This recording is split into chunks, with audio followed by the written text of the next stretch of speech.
তেজু একলা রুমে বসে আছে, সবাই নিচে খাচ্ছে। তাকে যেতে নিষেধ করেছে বড় মা, কারণ একটা তার মতো অলক্ষীকে দেখলে তার সোনা ছেলে রেগে যাবে। পেটের ক্ষুধায় যন্ত্রণায় বালিশ চেপে ধরে, পেট ব্যথা আর সহ্য হচ্ছিল না, তাই সন্ধ্যায় দাদুকে লুকিয়ে ব্যথার ওষুধ খেয়ে নিয়েছে। তেজু, দাদু ভাই এই নে। সামনে তাকায় তেজু, হাতে প্লেট নিয়ে দাঁড়িয়ে আছে কাসফিয়া। প্লেটের ওপরে ইলিশ মাছটা দেখতেই খিদে যেন দ্বিগুণ বেড়ে গেল। এই বাড়িতে যেমন খারাপ মানুষ আছে তেমন ভালো মানুষও আছে, এটা তেজু কিছু মানুষকে দেখে বুঝেছে। তাদের মাঝে দাদু একজন। তেজু ছটফটানিতে কাসফিয়া বুঝে গেল খিদে পেয়েছে, তাই তো নিচে আগে আগে খেয়ে প্লেটে করে খাবার নিয়ে এসেছে। দেখি হা কর, আমি খাইয়ে দিছি। তেজু নড়চড় বসে, হাঁটু ভাঁজ করে নিরুত্তরভাবে ছোট করে মুখটা হা করে। কাসফিয়া ছোট ছোট লোকমা দিয়ে খাওয়াচ্ছে তেজুকে। তেজু নিঃশব্দে খেয়ে যায়। হঠাৎ খট করে দরজা খুলে যায়। দুজন পিছন ফিরে তাকায়, দেখে বীর দাঁড়িয়ে আছে, তেজুর আরেকজন খেয়াল রাখার মানুষ। যদিও সেটা মুখে বলে না, আচরণে বোঝায়। তেজু বোঝে। তেজু রানী, আজকে নিচে খেতে যাসনি কেন? মাথা নিচু করে নেয় তেজু, যার ফলে খাড়া চুলগুলো এসে পড়ে কপালে। কোনো জবাব দিতে পারে না। বীর এগিয়ে এসে পাশে বসে, জীবনে প্রথমবারের মতো তেজুকে স্পর্শ করে। কাটা চুলগুলো কপাল থেকে সরিয়ে কানে গুজে দেয়। থমকে যায় তেজুর মস্তিষ্ক। নিভল চোখে তাকিয়ে থাকে, মুখে কোনো ভাষা নেই, যেন পাথরের মতো অনুভূতিহীন। কলেজে ভর্তি হবি না? কলেজের কথা শুনে বুকের ভেতরটা ছেদ করে ওঠে। এসএসসিতে গোল্ডেন এসেছে, তাও কেউ তাকে নিয়ে তেমন আগ্রহ দেয়নি। বড় মাকে ভর্তি কথা বললেও তার এক কথা, পড়াশোনা করে কি করবি? সেই তো জামাইয়ের বাড়ি গিয়ে হাঁড়ি পাতিল পরিষ্কার করবি। এই কথা শুনে কিছু বলতে গেলেও বড় মায়ের ভয়ঙ্কর দৃষ্টি দেখে মুখের কথা গিলে নেয়। মনে মনে ভেবেছিল বড় বাবা আর ছোট বাবাকে বলবে, কিন্তু তারাও তো সবসময় রেগে থাকে তার উপর। হয়তো শরীর হাত তোলে না, কিন্তু মাথা ধরেই বোঝা যায় ঘৃণা। কি হলো? এত কি ভাবছিস? কালকে যাবি আমার সাথে, এটাই লাস্ট কথা। তেজু কল্পনা থেকে বেরিয়ে আসে বীরের ধমকে। টইটুম্বুর চোখে তাকায়, মিষ্টি করে নাক টেনে হাত কোলের উপর রেখে বলে, যাবো ভাইয়া, কিন্তু বড় মা যদি রেগে যায়? রাখবে না, আমি আছি তো। এমনিতেই বড় বাবাকে আমি বলেছি, উনি বলে দিয়েছেন ভর্তি করাতে। সত্যি খুশিতে আত্মহারা হয়ে বলে ওঠে তেজু। কখনো ভাবতে পারিনি কলেজে দেখা সে পাবে। স্কুলে তো বছরে 1 মাসও ভালো করে যায়নি। সকালে বাসায় সব কাজ করতে হতো, তাই দেরি হয়ে যেত। বীর ভাই 2জন শিক্ষিকা রেখেছিল, তাদের পড়ানো খুব সহজে বুঝে নিতে। তাই এই রেজাল্টটা বীর নিষ্পলক চোখে তাকায়। এই মুখে কি আছে সে জানে না, শুধু চায় এই মেয়েটা একটু সুখে থাকুক, শান্তিতে থাকুক। 3 বছর বয়সে মা মারা যায়, 7 বছর বয়সে বাবা, আর সেই থেকে সবকিছু থেকেও ইতিমের মতো বড় হয়েছে। ভালোবাসার জিনিসটা কখনো উপলব্ধি করা সুযোগ পায়নি। এখন যে খুশির ঝলক চোখে মুখে, হয়তো তার পড়ানোর কথায় সেটা বুঝে যাবে। কালকে কলেজে ভর্তি হওয়ার সাথে সাথে হোস্টেলেও রেখে আসবো। আমি সব ব্যবস্থা করে রেখেছি। এইখানে থাকলেও তুই পড়াশোনা করতে পারবি না, সব ক্লাস মিস হয়ে যাবে, তাই এই ব্যবস্থা। চোখ বড় বড় করে তাকায় তেজু, মুখ অন্ধকারে ঢেকে যায়, কোমর হেলিয়ে পিছনে সরে যায়, অসহায় চোখে দাদুর দিকে তাকায়। কাসফিয়া চৌধুরী নীরব, তার মুখ দেখে বোঝা যায় এই সিদ্ধান্তে উনি রাজি। 2 হাত ডেকে তেজু ফুফিয়ে কেঁদে ওঠে। চমকে ওঠে বীর আর কাসফিয়া। ভাতে প্লেট রেখে তড়িঘড়ি করে নাতনিকে ধরে কাসফিয়া। দাদুমণি, তুমি এসব করছিস কেন? কি আছে এই বাড়িতে? কেন থেকে যেতে চাইছিস এই নরক যন্ত্রণায়? কার মায়ে পড়েছিস? তেজু কান্না থেমে যায়। দাদুর হাত ধরে এগিয়ে যায় বারান্দায়, পিছু পিছু বীরও যায়। তেজুর হাত মুঠো করে বাগানের পিছনে তাক করে, যেখানে ছোট একটা বাতি জ্বলেছে, যার নিচে হাজারো কবর। এই যে তাদের মায়া, থাকতে পারবো না তো তাদের না দেখে। তোমরা হয়তো ওইখানে মাটি উঁচু করা 2টা কবর দেখো, কিন্তু আমি দেখি আমার ভালোবাসার মানুষ 2টাকে। ওইখানে আছে আমার স্নেহের মানুষ 2জন। যারা আমাকে হাঁটতে শিখিয়েছেন, কথা বলতে শিখিয়েছেন, প্রথমবারের মতো কপালে চুমু খেয়েছেন। তোমরাই বলো আমি ওদের না দেখে কিভাবে থাকবো। যখন ওই দিকে তাকাই মনে হয় তারা আমার দিকে মায়া ভরা চোখে তাকিয়ে আছে। তাদের এই মায়া ছেড়ে কিভাবে থাকবো আমি? দয়া করে আমাকে এখান থেকে যেতে বলবেন না বীর ভাইয়া। কথাগুলো বলতে বলতে তেজু বসে পড়ে বারান্দায়। তার কষ্ট কেউ কেন বোঝে না। ছোট বাচ্চাদের মতো কান্না করছে তেজু। কাশফিয়া চোখ দিয়ে অঝোর পানি গড়িয়ে পড়ছে। আজ বুঝতে পারলো কেন তেজ রুমে কম, বারান্দায় বেশি থাকে। মাঝে মাঝে সকালে ডাকতে গেলেও দেখতো ঠান্ডা ফ্লোরে শুয়ে আছে। কিছু বললে তার জবাব ছিল। সকালে বাতাস খেতে খেতে ঘুমিয়ে গেছি। সকাল 9টা। তেজু হলুদ কালার একটা 3 পিস পরে নেই, তার উপর সুন্দর করে হিজাব করে। হালকা পিঙ্ক কালার জুতা, ডাগর ডাগর আঁখিতে কাজল টানে, ঠোঁটে একটু হালকা লিপস্টিক দেয়। ব্যাস রেডি সে। মনে খুশির জোয়ার বয়ে যাচ্ছে। কালকে বীর ভাইয়া বলেছে হোস্টেলে দিয়ে আসবে না, এমনি ভর্তি করবে। সত্যি একটাই নিয়মিত ক্লাস করতে হবে।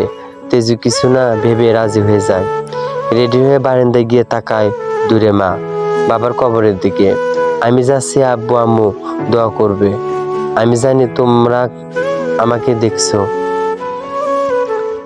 রুম থেকে বেরিয়ে দাদুর রুমে গিয়ে সালাম করে নেই। নিচে আসতেই দেখতে পাই কেউ নেই, যে যার যার কাজে চলে গেছে। বীর ভাইয়ের কথা মতো বাড়ি থেকে বেরিয়ে দেখতে পাই হেলান দিয়ে মোবাইল টিপছে বীর ভাই। শরীরে টুথবেট পরে আছে। তেজু চোখ নিচু করে হালকা স্বরে বলে, ভাইয়া চলুন। কারো চিকন কণ্ঠের স্বর শুনে বীর সামনে তাকায়। দৃষ্টি স্থির হয়ে যায় ঢোক গেলে। মানুষের নিষিদ্ধ জিনিসের প্রতি বেশি ঝোঁক, বীরেরও তাই। কিন্তু সে নিজেকে সামলে যাচ্ছে 17 বছর ধরে। প্রথম প্রথম বুঝতো না এই অনুভূতি কেন কেন হতো। ধীরে ধীরে বড় হলে নিজের অনুভূতি বুঝতে শিখলো। সাথে বুঝতে পারলো এই মেয়ে তার জন্য নিষিদ্ধ। কিন্তু তার তো নিষিদ্ধ জিনিসের প্রতি টান বেশি। ছেড়ে হিসেড়ে চোখ সরিয়ে নেয়। ঘেমে গেছে পকেট থেকে রুমাল দিয়ে কপাল মুছে নেয়। তেজু গিয়ে পিছনে বসে। বীর চোখ ছোট ছোট করে তাকায়। তেজু রানী চোখ খুলে তাকায়। কি জি ভাইয়া? তেজু রানীর প্রতি উত্তরে ভাইয়া ডাকটা কেমন যেন শোনা যায় বীরের কাছে। তাও প্রকাশ করে না। ভ্রু কুঁচকে হাত বাজ করে আড়াআড়ি ভাবে বলে, আমাকে কি তোর ড্রাইভার মনে হচ্ছে?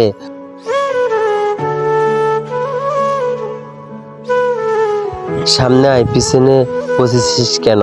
যখন কলেজের সামনে যাবি তখন সবাই তো আমাকে ড্রাইভার ভাববে। তেজু ফিক করে হেসে দেয়। বীরে হৃৎপিণ্ড থমকে যায়। শরীর কেঁপে ওঠে। হাফসাফ লাগছে এই মেয়ে এভাবে হেসেছে কেন। বুকের মাঝে কেউ যেন আগুন জ্বালিয়ে দিল। ধপ করে বসে যায় ড্রাইভিং সিটে। গাড়ি স্টার্ট দেয়। এই মেয়ে সামনে আসলো হয়তো নিজেকে সামলাতে পারবে না। ভয়ে ভয়ে গাড়ি চালাচ্ছে, হাত কাঁপছে, শরীর দুলছে। সেই ছোট্টবেলায় এই হাসিটা দেখেছে। সেই হাসি দেখে অদ্ভুত অনুভূতি হয়েছিল। সেটা কখনো বোঝেনি, কিন্তু এখন বুঝে 10 বছর পর আবারও সেই হাসি দেখলো। কি হলো ভাইয়া, গাড়ি স্টার্ট দিলেন না কেন? বললেন না সামনে যেতে? তা কিছু হবে না, এমনি বলেছি। তাহলে তো আজকের জন্য আমার ড্রাইভার হয়ে গেলাম। বীর নিঃশব্দে হাসে। খুব করে বলতে ইচ্ছা করলেও তুই চাইলে সারা জীবনের জন্য হতে পারি। মনের কথা মনেই চেপে রেখে মুখে বলে, সবসময় এমন হাসি খুশি থাকবি, ফুরফুরে মেজাজে কথা বলবি যেমন এখন বলছিস। তেজু মাথা নাড়ায়, যার অর্থ ঠিক আছে। কলেজে এসেছে 2 ঘন্টা হয়ে গেছে। মোস্তফা হাকিম ডিগ্রি কলেজে। তেজুর খুব পছন্দ হয়। বীর ভাই ভর্তি করিয়ে অফিসের কাজে চলে গেছে। যাওয়ার সময় মোবাইল দিয়ে গেছে, সাথে অর্ডার দিয়েছে, যতগুলো ক্লাস হয় সব করবি, ছুটি হলে আমাকে কল দিবি, আমি এসে নিয়ে যাব। তেজু তাই মেনে নিয়েছে। মোবাইলটাই ব্যাগে ঢুকিয়ে জানালার দিকে তাকাতেই গলা পানি শুকিয়ে যায়। রিহান ভাই এই কলেজে কেন এসেছে? সিনিয়রদের সাথে কথা বলেছে অনেকজন আশেপাশে। ভয়ে তাড়াতাড়ি করে মুখের উপর খাতা দিয়ে দেয়। ভার্সিটির সব মেয়েরা হা করে তাকিয়ে আছে রিহানের দিকে। এই ছেলে বয়স 34 বছর, জানলে হয়তো সবাই হার্ট অ্যাটাক করবে। কেমন বেহায়াদের মতো তাকিয়ে আছে। আরো মামা, মেয়েগুলো এতদিন আমাদের অধীনে ছিল, এখন দেখি তোর অধীনে চলে গেছে। সব লুচ্চা মেয়ে। ইমতের এমন কথায় বন্ধুরা সবাই হেসে দেয়। রিহাদ বুঝতে পারে না এখানে হাসির কি আছে। রিহানের পরনে সাদা শার্ট, উপরে কালো ব্লেজার, মাথায় ঝাঁক করা চুল, ছোট কামড়ে চারিপাশে কি যেন উঠছে। আশেপাশে তার নজর নেই। বন্ধুদের মাথায় বিরক্ত হয়, লাভ নেই আর একজনের বোকা করার জিনিস। রিহানের বলা কথা বন্ধুরা কেউ বুঝতে পারে না। জিজ্ঞাসা দৃষ্টিতে তাকাতে দেখে রিহানের দৃষ্টি উপরে 3 তলার জানালার দিকে। রক্তচক্ষু নিয়ে তাকিয়ে আছে, হাত মুঠো করে রাগ কন্ট্রোল করার চেষ্টা করছে। কাঙ্ক্ষিত মানুষের খুঁজে পেয়েও শান্ত হতে পারছে না। তেজু ভয়ে বই দিয়ে মুখ ঢেকে রেখেছিল। হঠাৎ কেউ একজন এসে বইটা টান মারে। চমকে যায় তেজু। তড়িঘড়ি জানালা দিয়ে তাকিয়ে দেখে রিহান ভাইয়ের দৃষ্টি তার দিকে, নিস্তব্ধ। ভীষণ ভয় পেয়ে যায়। পিছন ফেরাতে সামনে তাকিয়ে কিছুক্ষণ আগের ভয়টাকে ভুলে যায়। কিরে তেজু, কেমন আছিস? এক্সামের পর তো কোনো রকম খোঁজ খবর নেই। কথা শেষ করতেই মিনতাজ হাত বাড়িয়ে দেয়। তেজু বিনা দ্বিধায় হাত মিলিয়ে জবাব দেয়, এই তো ভালো, তুই কেমন আছিস? আসলে এক্সাম দেওয়ার পর আজ প্রথম বাইরে বের হয়েছি, তাও এডমিশন নেওয়ার জন্য। ওহ, এইভাবে আর কত তেজু? বীর ভাইয়ের বলে হোস্টেলে চলে আয়। আর কত এরকম যন্ত্রণায় থাকবি যতদিন না আমি আমার কাঙ্ক্ষিত লক্ষ্যে পৌঁছাছি। মানে কিসের লক্ষ্য? ইমতাজ অবাক নয়নে চেয়ে আছে। কথাটা বলার সময় তেজুর মুখ ভর্তি ছিল অস্বাভাবিক কিছু না। লক্ষ্য একটাই, পড়ালেখা করে একজন বড় ডাক্তার হবে। সেটাই চাইলেও হোস্টেলে থেকে হতে পারিস। অবশ্য তোকে বলে লাভ নেই, কম তো বলেনি স্কুল লাইফ থেকে। স্যার বলেছে আজকে ক্লাস হবে না, চল ক্যাম্পাসে ঘুরে আসি। ক্লাস হবে না? এতক্ষণ হুদায় বসে থাকলাম, তুই যা, আমি বাড়ি যাব। বীর ভাইয়াকে কল করছিস? উনি এসে নিয়ে যাবে ওকে। ইমতাজ চলে যেতেই তেজু জানালা দিয়ে তাকায়। বহু কুচকে যায়, জায়গাটা খালি। এতক্ষণ তো এখানে ছিল। নিজে ফিসফিস করে বলে, ভালো হয়েছে চলে গিয়েছে, নয়তো দেখা যেত সবার সামনে তোর শরীরে হাত উঠেছে। তেজু মোবাইল বের করে বীরকে কল দেয়। স্ক্রাফটা ঠিক করার জন্য চেষ্টা করতেও থাকে। নিঃশব্দে করিডোর দিয়ে হেঁটে যাচ্ছে তেজু। এদিকে তেমন মানুষ নেই, সবাই ক্যাম্পাসে ঘোরাঘুরি করছে। হাঁটতে হাঁটতে হঠাৎ করে হাতে টান পড়তে চমকে যায়। ভেতর চোখে তাকাতেই দেখে হাত ধরে একটা ফাঁকা ক্লাসরুমে টেনে নিয়ে গেছে কেউ। মুখের উপর গরম নিঃশ্বাস পড়তেই কাপা শরীর নিয়ে তাকায়। চোখ ছাড়া কিছু দেখা যাচ্ছে না। মানুষটার নিজেকে পুরো লুকিয়ে রেখেছে। হাতের ব্যথায় চোখ দিয়ে পানি চলে আসে তেজু। একে তো কাটা হাত, সেটা শক্ত করে চেপে ধরেছে। ব্যথায় শরীর কাঁপছে। জীবনে প্রথম এমন ভয়ানক পরিস্থিতিতে পড়েছে সে। চোখের পানি বন্যা বয়ে যাচ্ছে। কাপা কণ্ঠে বলে ওঠে, কে আপনি? এমন করছেন কেন? কে কথা শেষ করতে পারে না, তার আগেই ঠোঁট দুটো চিমটি দেওয়ার মতো চেপে ধরে 2 আঙ্গুল দিয়ে ব্যথায় পান বের হয়ে যাওয়ার জোগাড়। ছোট সেন্টিভ জিনিস, সেটাকেও চেপে ধরেছে। তেজুর মুখ জ্বলে যাচ্ছে। হোশ কোনো কথা বলবে না। আজ এই ঠোঁট আমি রাখবো না।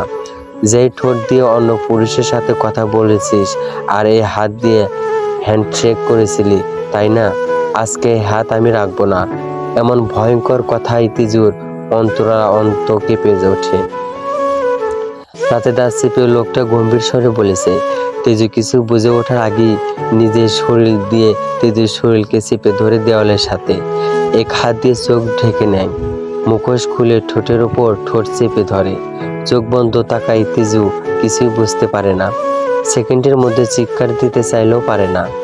একের পর এক কামড় দিতে তেজুর ঠোঁটে রক্ত পড়ছে। যন্ত্রণায় কাতরা সে তেজু। নড়াচড়ার সুযোগ রাখেনি। একে ঠোঁটের যন্ত্রণা, আবার হাত দেওয়ালের সাথে ঘষে ধরার কারণে ব্যথায় মরার উপক্রম।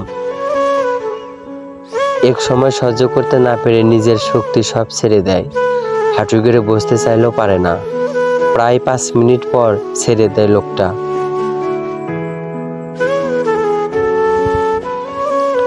নিবিড় চোখের সামনে তাকায় সব ঝাপসা লাগে।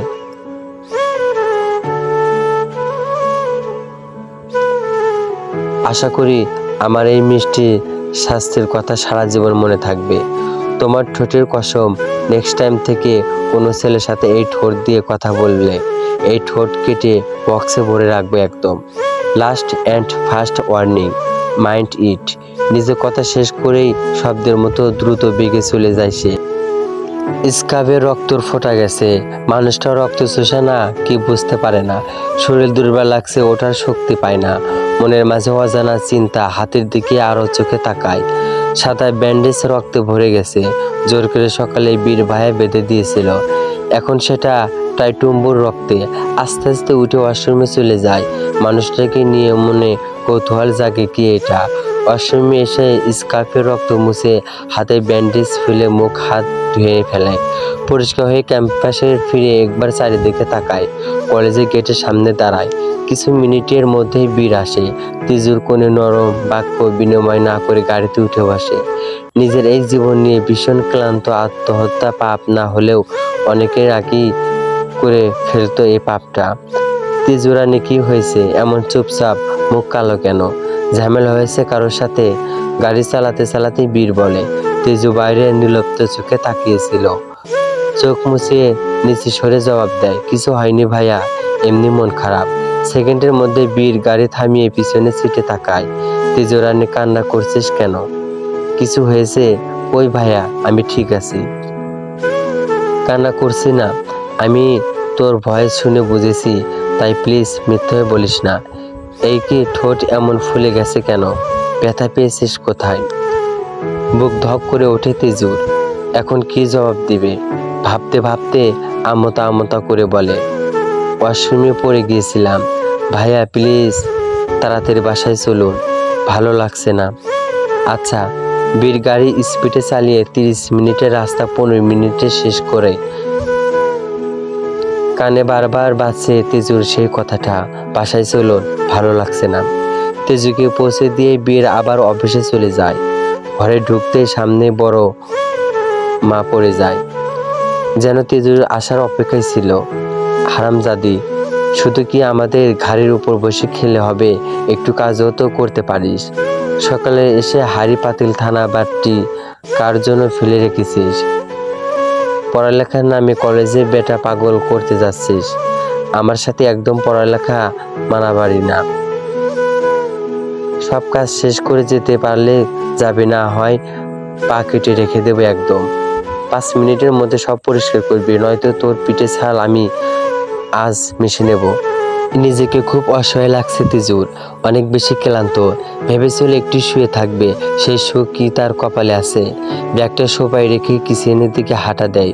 শরীর চলছে না, গরম গরম লাগছে, জ্বর আসছে বোধ হয়। হেলে দুলে কিচেনে এসে দেখে এদিকে থালাবাটি, অন্যদিকে হাঁড়ি পাতিল। একবার কাটা হাতের দিকে তাকায়, আরেকবার এগুলোর দিকে তাকিয়ে ফুঁপিয়ে কেঁদে ওঠে। আল্লাহ যেন ওর মতো ভাগ্য কাউকে না দেয়। কিভাবে এতগুলো পরিষ্কার করবে? সাবান হাতে লাগলে কেমন লাগবে ভেবে শরীরে কাটা দেয়, কিন্তু না করেও উপায় নেই। না করলে দেখা যাবে শরীরে হাত তুলবে, যা নয় তা বলবে। পেটে খিদেও পেয়েছে। তালামারা ফ্রিজটার দিকে তাকাতে চোখ দিয়ে টপ টপ করে জল গড়িয়ে পড়ে। এই কাজটা প্রতিবার বড় মা করতো। তেজু যেদিন স্কুলে যেত সেদিন সব খাবার ফ্রিজে লুকিয়ে তালা মেরে রাখতো। সব কাজ শেষ হলে খুলে দিত। এক সময় মায়ের মতো কপালে চুমু খাওয়ার মানুষটা এখন কপালে ঝাঁটার বাড়ি মারে। কাটা হাতে সাবান ভাসতেই জ্বলে উঠল। মনে হলো কেউ মরিচ গুঁড়ো ঢেলে দিয়েছে কাটা জায়গায়। চোখ বন্ধ করে নিজেকে বোঝালো এটা তার কাজ। পিছিয়ে পড়লে হবে না, কলেজে ভর্তি হয়েছে, এখন অনেক কিছু করার বাকি ওর। চোখ বন্ধ করে সেই ব্যথা সহ্য করে তেজু। চোখের পানি মুছে তার সিলোর হাসি দিয়ে দাঁত খিচে কাজ করে যাচ্ছে। একে একে সবকিছু পরিষ্কার করে তেজু হাড়টা মুখের সামনে এনে দেখে কাটা হাতে একেবারে ধবধবে ফর্সা হয়ে গেছে। দুই দিকে ফা হয়ে আছে, কেমন যেন তাকিয়ে আছে তার দিকে। মুখ মুছে বেরিয়ে এলো কিচেন থেকে। এই নে চাবি, ফ্রিজে ইলিশ মাছ আর ভাত রাখা আছে, খেয়ে নিস, নয়তো পরে বলবি কাজে মেয়ের মতো রাখি। 2 মুঠো ভাতও দেয় না। তিজু মনে মনে ধিক্কার জানায় এই মহিলাকে। 2 মুঠো ভাতকে এমনি এমনি দিচ্ছে তাকে। খুব করতে বলতে ইচ্ছা করলো, কিন্তু বলল না। দেখা যাবে একটু চুলে মুঠি ধরে বের করে দেবে, কিন্তু সে তো এ বাড়ি থেকে যেতে পারবে না। মুখ দিয়ে মাত্র 3টা শব্দ উচ্চারণ করলো, আর কিছুই নেই। ওরে মা, আমার নবাবজাদি, কত কিছু লাগে তোর, এই একটা মাছের পিস দিয়েই খাবি। তেজু কিছু বলার আগেই রুহি হেঁটে চলে গেল। পিছনে টলমল চোখে তাকিয়ে রইল তেজু। এখন ভাত কিভাবে খাবে সে? অন্যদিকে সিঁড়ি দিয়ে যেতে যেতে শয়তানে হাসে রুহি। সে ভালো করেই জানে তেজু ইলিশ মাছ খেতে পারে না কাটার জন্য, তাই তো মাংস খুব দুপুরেই খেয়ে যা বাকি ছিল রুবিনাকে দিয়ে দিয়েছে। 2 চোখে সে সহ্য করতে পারে না এই মেয়েকে। চাবি নিয়ে তেজু ফ্রিজ খুলে অবাক হয়ে যায়। ভেবেছিল সাদা ভাত পেঁয়াজ মরিচ দিয়ে খেয়ে নেবে, কিন্তু এখন দেখে কেউ যত্ন করে মাছ বেছে বাটিতে রেখে দিয়েছে। কিভাবেই নিল রুবিনা আন্টি হয়তো রেখেছে। প্লেট ভাত নিয়ে মাছ নিয়ে তৃপ্তি করে খেতে লাগলো। সে অনেক আগে খেয়েছিল মাছ ভাত, তাও বীর ভাইয়ের জন্য খেতে পেরেছে। সবসময় ভাইয়া রাতে সবার সাথে খায় না, যেদিন খায় সেদিন মাছ রান্না হলে তেজুকে বেছে প্লেটে দেয়। তা দেখে অবশ্য সবাই মুখ ভেঙ্গায়, কিন্তু বীর ভাইয়ের কিছু যায় আসে না। তেজুর ভাত খেয়ে অনেকদিন পর তৃপ্তি ঠেকুর তোলে। সোফা থেকে ব্যাগ নিয়ে রুমের উদ্দেশ্যে হাঁটা দেয়। রুমে এসে প্রথমে একটা লাল কলম নিয়ে ক্যালেন্ডারের কাছে যায়। একটা নির্দিষ্ট তারিখে গোল চিহ্ন দেয়। কবে আসবে তার জন্মদিন, সে আশায় আছে। কাজ শেষ করে একটু বারান্দায় গিয়ে মা বাবার কবর দেখে নেয়। তারপর কাপড় নিয়ে ফ্রেশ হতে ওয়াশরুমে চলে যায়। অফিসের পায়ের ওপর পা তুলে বসে আছে বীর। তার সামনে রিহান বসে আছে, সেও একই স্টাইলে বসা। তো ভাই, হঠাৎ করে আমার সাথে দেখা, ব্যাপারটা কি? রিহান রহস্য ভরা চোখে হাসে, কেমন তুচ্ছিল করে বলে, আমার সামনে ভালো মানুষই নাটক কম কর। আমি মানুষটা নিজেও ভালো না। বীর ঠোঁট চেপে হাসে, উদ্ভট ভঙ্গিতে গলায় নেড়ে বলে, উফ, আমার ভাই তো দেখি এইটুকু সময়ের মাঝে আমার সব খোঁজ নিয়ে নিয়েছে। তোর আমার গ্যাংস্টার ভাইটা কেমন আছে? বীর কটাক্ত করে বলে। নিজের ব্যাপারে এমন কথা শুনে রিহান চমকায় না, সে সত্যকে মেনে নিতে চায়। হঠাৎ বীরের দিকে এগিয়ে ফিসফিস করে বলে ওঠে, অতি ভক্তি চোরের লক্ষণ। তুই ব্যাপারে আজ না, সেই 5 বছর আগে থেকেই জানি। আমার গোপন শত্রু, নিজের মূল্যবান সম্পদ এমনি এমনি কারো হাতে তুলে দিয়ে যায় আমি, কারণ তো এটা থেকে যায়। বুঝবি তুই না সেটা। তোকে এইটুকু বলার ছিল, ধন্যবাদ আমার সম্পত্তিকে বাইরে কোন জোর থেকে রক্ষা করার জন্য। লাস্ট আর একটা টিপস দিচ্ছি, ভালো হয়ে যা, নয়তো আমার বন্দুকের গুলি তোর বুকের সুন্দর আপ্যায়ন করে যেতে সময় লাগবে না। রিহানের প্রথম কথাগুলো বীর বুঝতে পারে না, ফোকুসকে তাকিয়ে থাকে তার দিকে। শেষের কথাটা তার কাছে জোকেশের মতো লাগে। গা দুলিয়ে হেসে বলে, থ্রোট দিচ্ছিস? মৃত্যুর ভয় আমার কখনো ছিল না, তাই এসব আমাকে বলে লাভ নেই। নাকি তুই ভয় পাচ্ছিস নিজের মূল্যবান সম্পত্তি হারিয়ে ফেলার ভয়? রেগে যায় রিহান। সেকেন্ডের মাঝে বীরের কলা ধরে ঝাঁকিয়ে তোলে। সম্পত্তি আমার নামে অনেক আগে কাগজে কলমে হয়ে গেছে, অন্য কারো হওয়ার সম্ভাবনা 1%ও নেই। তাই বলছি, ভুলে যা তার কথা।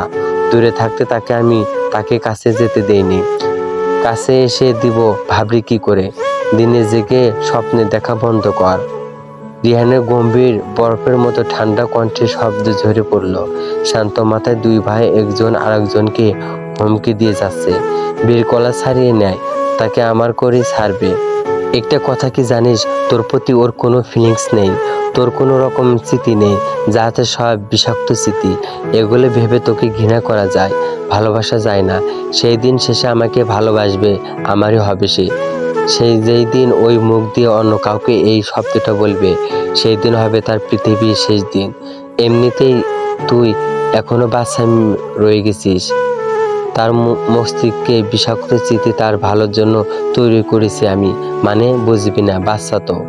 আমার সাথে লাগতে আসিস না, রাতের বেলায় সূর্য দেখাবো, মাইন্ড 8। বীরের মাথায় অন্য কথা ঘুরছে। এর রহস্যময় কথার উত্তর সে পরে জানাবে ভেবে মুখে মুখে প্রশ্ন ছুড়ে দিল। তুই রাজধানীতে যাচ্ছিস কেন? মেয়ে পাচার, লুটপাট করে টাকা পাচ্ছিস নাকি? কিসিনেরও তোলে চলছে মানে?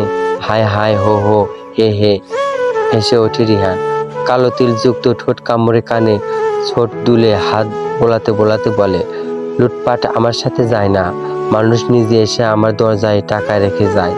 আমার যা অর্থ আছে তা দিয়ে 1000 বছর নির্দ্বিধায় চলে যাবে। রাজনীতিতে কেন যাচ্ছি সেটা পরে বুঝবি আমার ভাই। কথা শেষ করে বীরকে কিছু বলতে না দিয়ে ফুল অ্যাটিটিউড চুলে হাত চালাতে চালাতে বেড়ে গেল রিহান। বীর নিজের ছোট ছোট দাড়িতে হাত বোলায়, ভাবতে থাকে শুরু থেকে। হিসাব গোলমেলে হয়ে যাচ্ছে। বিকাল 4টা। অভ্র তালুকদার রিহানের বাবা টিভি পর্দায় ছলছল চোখে তাকিয়ে আছে। কখন যে হাত থেকে রিমোট পড়ে গেছে খেয়াল নেই। নিউজে দেখা যাচ্ছে আজকের তাজা খবর, বিশিষ্ট বিজনেসম্যান আরমান চৌধুরীর লাশ পাওয়া গেছে ঢাকার সিটি অপারেশন ভবনের সামনে। হঠাৎ এক গাড়ি এসে লাশটা ফেলে রেখে গেছে, কারো মুখ দেখা যায়নি। পুলিশ তদন্ত করছে। অভ্র চৌধুরীর চোখ বেয়ে 2 ফোঁটা পানি গড়িয়ে পড়ল। প্রাণপ্রিয় বন্ধুর এমন মৃত্যু সে মেনে নিতে পারছে না। রিমোট দিয়ে টিভি বন্ধ করে কিচেনের দিকে তাকিয়ে দেখে যার থেকে লুকাতে চাইছিল সে দেখে ফেলেছে। রুহি কিচেনে থেকে বেরিয়ে আসছে, তার চোখ দিয়ে অঝরে জল গড়িয়ে পড়ছে। ভাইয়ের মৃত্যু সে মেনে নিতে পারছে না। অভ্র থেকে এগিয়ে এসে হাত ধরে। অভ্র, এসব কি? সব মিথ্যে। আমার ভাইয়ের কিছু হতে পারে না। কল দাও, চলে এখনই। কান্নায় ভেঙে পড়ল রুহি। অভ্র মাথায় হাত বুলিয়ে কি বলে সান্ত্বনা দেবে ভেবে পেল না। তার মনের মাঝেও তুফান বয়ে যাচ্ছে। ভীষণ ভালোবাসে এই মেয়েকে। বন্ধুর জন্মদিনে গিয়ে এই এক দেখাতেই প্রেমে পড়ে বিয়ে করেছিল। চোখের পানি মুছে দিয়ে উঠে দাঁড়ালো। এমন সময় রিহান বাড়ি ফেরে। ড্রয়িং রুমে কান্নার শব্দ শুনে তাকালো। কি মনে মনে করে উপরে চোখ তুলল। ঠিক করেছে। তেজু দাঁড়িয়ে আছে 2 তলার রেলিং ধরে, দৃষ্টি তার নিচে, তার মায়ের ওপর। হয়তো এখনো রিহানকে খেয়াল করেনি। তেজু এক দৃষ্টিতে তাকিয়ে আছে রুহি আর অভ্রর দিকে। না চাইতেও একটু সহানুভূতি জাগালো। আশাই এত কিছু করার পরও কি ওদের প্রতি সহানুভূতি জাগা উচিত? নিজেকে প্রশ্ন করে। তার মাঝে চোখ পড়ে রিহানের উপর। জহরিন চোখে তাকিয়ে নিজের রুমে চলে গেল। সে নিজেও চায় না এই মানুষটার মুখ দেখতে। না চাইলেও কেন জানি বারবার সামনে চলে আসে। তার সামনে মাঝে অষ্টম ঘৃণার পাত্র এই লোকটা। রুমে এসে ঢুকে কাটা হাত দিয়েই ওষুধ দিল। বাইরে কান্নার শব্দ থেমে গেছে। হয়তো সবাই চলে গেছে এতক্ষণে। চলবে।